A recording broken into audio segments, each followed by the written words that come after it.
Have you ever heard of the term nigga wake-up call? No. It is an incident where a person of color forgets that they are of color and are reminded rather brutally by an unexpected act of racism. Have you ever had any of those? Oh, brother. I'm just asking. You think you've ever Well, had I'm acutely aware, Charlamagne, that I'm a black person, just as you are a black person. And when Joe Biden insulted you by saying, you ain't really black, we don't know whether or not you want to vote for me or vote for Donald Trump.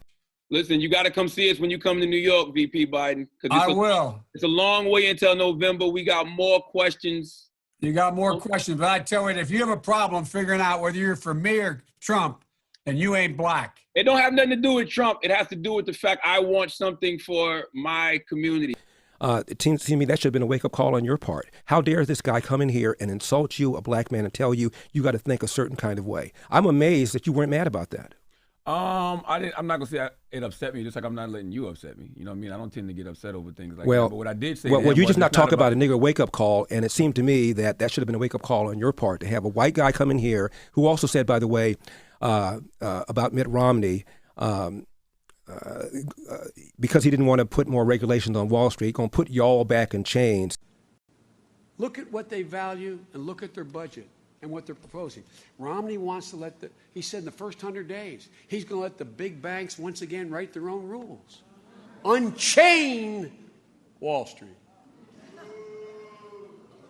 They're going to put you all back in chains.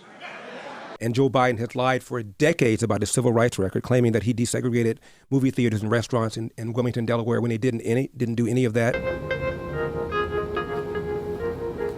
When I was 17 years old, like many of you, I participated in sit-ins to desegregate the restaurants and movie houses of Wilmington, Delaware. I came out of the civil rights movement. I was one of those guys that sat in and marched and all that stuff. During the 60s, I was, in fact, very concerned about the civil rights movement. I was not an activist. I worked at an all-black swimming pool in the east side of Wilmington, Delaware.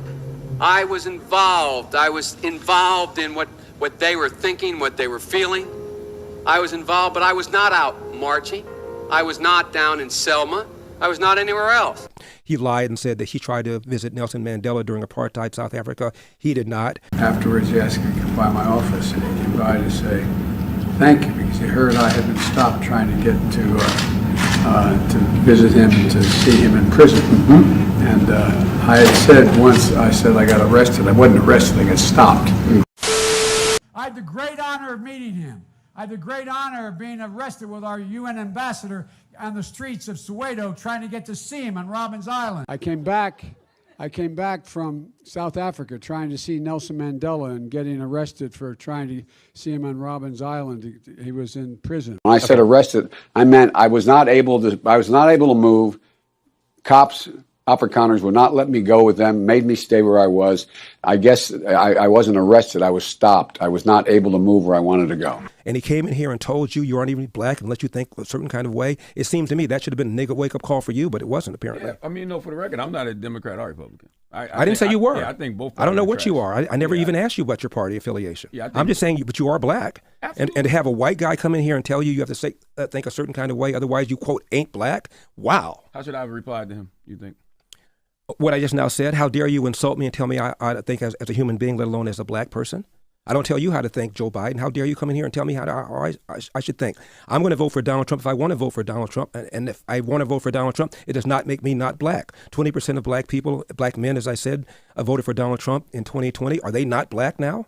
So only 80% of black people, black men walking around are really black, 20% are not because they voted for Donald Trump. How insulting is that? How condescending is that? I mean, you're probably right, but I didn't take it in that way. I did. As I said to him in that moment, it's just about me wanting something for my people, and I want to know what is he going to do for my people, and not only for my people now, how are you going to atone for the things you've done to my people? Right. That's it. Right. And this is a guy, Joe Biden, who, when he first got into the Senate, hung out with segregationists, talked about how well he got along with them, talked about how he didn't want integration because of a jungle. This guy has made all sorts of insulting things to black people, and his policies right now are hurting black people. Inflation hurts the people at the bottom more than anything else. Letting a bunch of illegal aliens into the border are hurting black people more than anybody else, as I said earlier. He opposes school choice when he has his own kids in private school, and we lost a year, almost 2 years of in-school education in California because of COVID that he supported. I mean, this guy has done monstrous things to black people, and then for him to come in here and tell you how you ought to think as a black person, it blew my mind.